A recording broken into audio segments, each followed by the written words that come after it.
Guys, hindi tayo magaling na tagaluto, hindi tayo professional na tagaluto, wala tayong certificate na sa pagluluto. Yung aking ginagawa ay ayon lang sa turo din ni Madam before. Pero kailangan natin basahin yung kung ano yung mga nakasulat, kung ilang miligram, kung ilang gram, ilang kilo, ganun. Expired na ba ito or what? Kasi diyan mo rin malalaman kung kasi nga itong bote ng warag inab na to, nung ano pa to, Ramadan, 3 months ago. Pero now lang ako nagkaroon ng time na magawa ito kasi hindi to basta-bastang gagawin. Ano siya, matrabaho, mabusisi. Ayun, 950 grams yun. At kailangan ng kamatis. Diba sabi ko nung nakaraan mahal ang kamatis, ito yung nabili na sa market. Ayan, naka plastic na ganyan, hindi na buo, hiwang-hiwa na. Pero ang gagamitin natin ay isang plastic lang. Ang ang tawag nito kulang na kulang, pero okay lang kasi mahal nga raw ang kamatis, tayo na yung mag-adjust. Nag-ready na rin ako ng masbate rice or masri rice in Arabic. 2 cups and a half yung ginawa ko.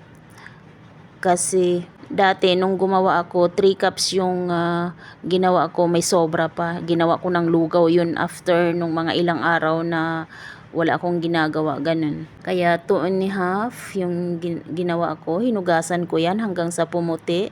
Binabaran ko ng konting tubig.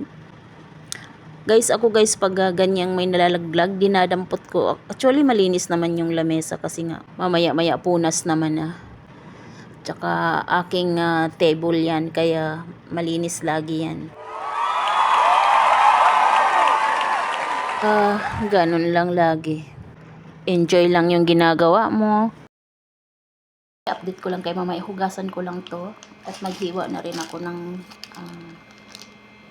ano ba to? Sibuyas at saka kamatis lang naman yung niya, ricado niya. After natin mahugasan yung rice, masri, nilagyan natin ng tubig yun, binabad natin. Kailangan kasi siyang mababad. Naghiwa na rin pala ako ng sibuyas at saka tawag nito, kamatis. Pinong-pino kasi pinino ko yung kamatis, hindi naman kasi kaliitan yung hiwa. Pinino ko siya, tsaka yung sibuyas, pinong-pino. Naglagay na ako ng pampalasa. Yung ginamit ko palang oil niyan, guys, olive oil. Hindi ako gumamit ng ordinaryong oil. Olive oil yung ginamit ko. Mas marami, mas masarap. Ganon sa pagluto ng warag, kailangan ng maraming olive oil. Gumamit din ako ng pomegranate sauce or yung granada sauce. Yan yung pampaasim, tamis-asim sa ating rice. Of course, wag nating kalimutan ng mint powder. Habang iniinin natin yung ating ricado na matosta talaga siya, inopen na natin yung bote ng dahon ng grapes at ating himay-himayin. Kasi minsan may maraming sira, minsan may puro maliliit, minsan ang lalaki. Kaya himay-himayin muna natin para mamaya pag nagbalot na tayo, matuloy-tuloy na. Para mabilis na yan lang yung trabaho natin mamaya. Nakaupo na lang tayo hanggang sa matapos nating magbalot. Sa menu na ito, gumagamit ako ng patatas. Binalatan ko at hiniwa ko ng circle. Yun yung pinailalim ko sa kaldero. Ito na yung ating rice, ready na. At mag-start na tayo. Bismillah. Sa pagbabalot naman, para kaling nagbalot ng suman. Kaso lang dahon ng grapes yung ginamit mo, hindi dahon ng saging. Ganun lang, lulukutin mo lang. Kasi yung rice masri na yon, Indian rice na yon, parang malagkit. Pag naluto siya ay na half cook siya. Madikit na rin, malagkit na rin siya. Kaya hindi mahirap pag nakabalot na siya sa dahon ng grapes, hindi na siya maghihiwalay. Pero mayroon din kasi dati, nung bago pa lang ako, gumagawa sila ng ganyan, nanonood ako, or kasali ako, kami kasamang gumawa. Pag niluto na nila, naghihiwalay lahat, bumubo ka talaga. Kaya nung ako naman nagluluto, habang pinapakulo ko siya, kumulo siya ng mga 5 to 10 minutes.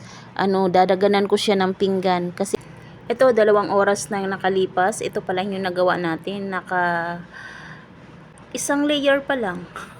At pumasok si madam, nagtanong kung nagkape na ba daw ako. Sabi ko, ayun nilagay ko kasi dyan sa gilid. Hindi ko tinapos kasi nga naghahabol ako sa oras. Gusto ko matapos agad yung warag bago sana ako magkape. Kaso lang sabi niya, ubusin mo muna yun bago ka bumalik dyan. Kaya tumayo muna ako saglit kasi masakit na rin yung puwet ko.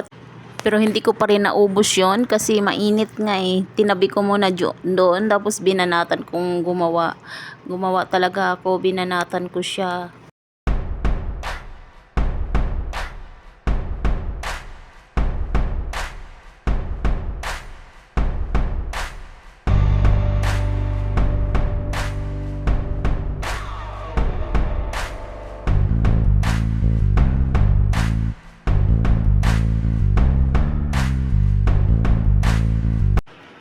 Tapos na tayo!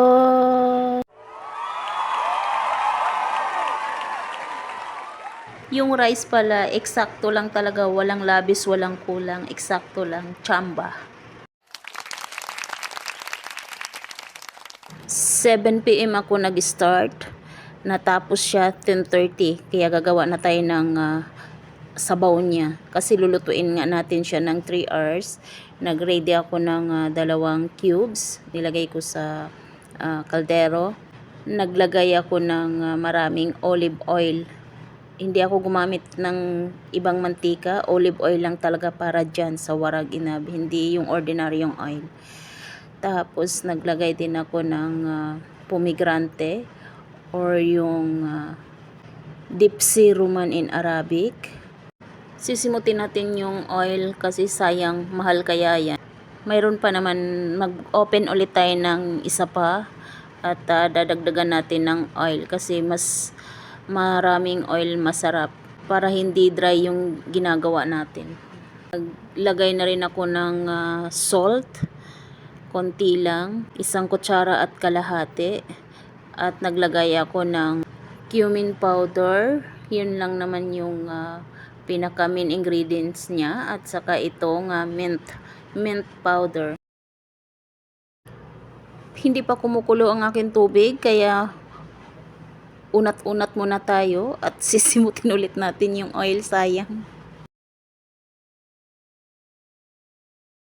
At nung kumulo na yung tubig, hinayaan lang natin na malusaw yung mga condiments bago natin ibuhos sa ating warag inab. Ibuhos na natin dyan. Yun lang naman yung sabaw niya. Dadagdagan na lang natin after 1 hour, ganun. After 30 minutes, magdagdag na lang tayo ng sabaw. Ganun. Pag kung anong kailangan na kulang sa timpla. Ganun lang.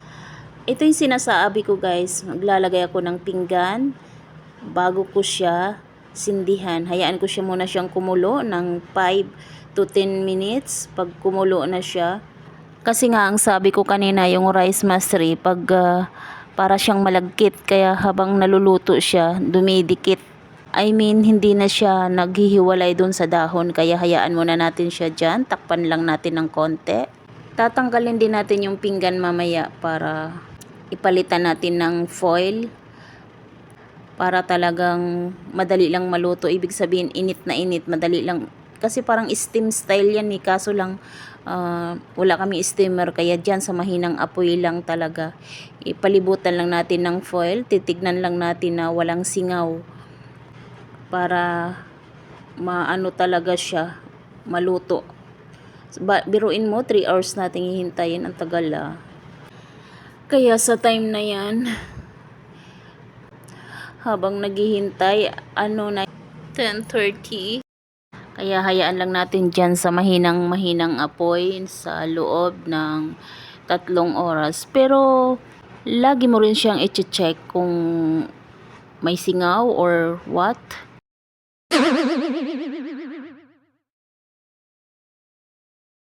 Silip-silipin mo rin siya kung may tulo or what. Kaya ganon ang sakripisyo ng pagluluto. Kaya kumain ka man ng masarap, deserve. Deserve ko yan. Ganon ang sasabihin mo. Ay, salamat. Nakaupo din tayo ng mapagpatuloy ang ating kape. Ubusin na natin siya. Nagdagdag ako ng tubig kasi sobrang lamig naman na ngayon. Kanina mainit, ngayon malamig naman. Dahil nga may grasya kami kahapon, unlimited popcorn tayo ngayon. Pangatlong tasa ko na yan.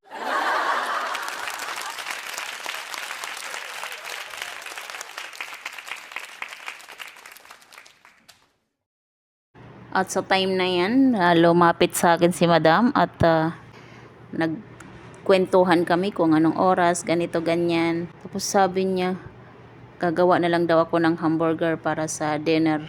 Dalawa lang naman yung kakain. Bali, 4 na hamburger yung pinrepare ko. Sa amin yung iba. Painit na rin pala ako ng mantika para sa ating hamburger. Madali lang naman yan.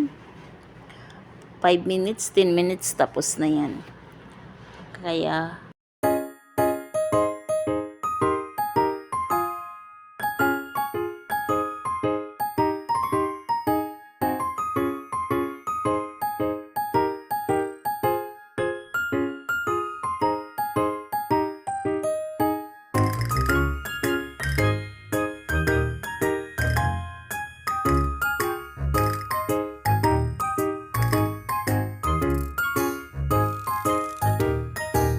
at ang sabi, kakain na rin ako ng dinner. At si madam nang maghihintay, siya nang magpatay mamaya ng 1:30 or 2 a.m.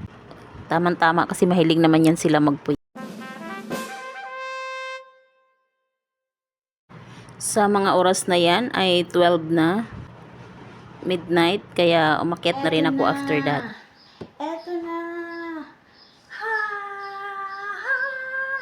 Eto na guys, ating warap. Konti na lang, naubos na yung 1 layer sa taas. Puno yan kagabi, di ba? Tapos nabawasan na yung second layer. At nakita na yung patatas. Kasi 4 layer yung ginawa ko. Ngayon pa lang natin matitikman ang ating warag inap. Sabi nga ni madam, masarap daw, kumain daw ako, yun na yung lunch ko. Ako ba naman magpahuli sa kainan? Inano ko na lang dyan, no? Tapos inano ko na lang siya. Hindi naman siya din naghiwalay.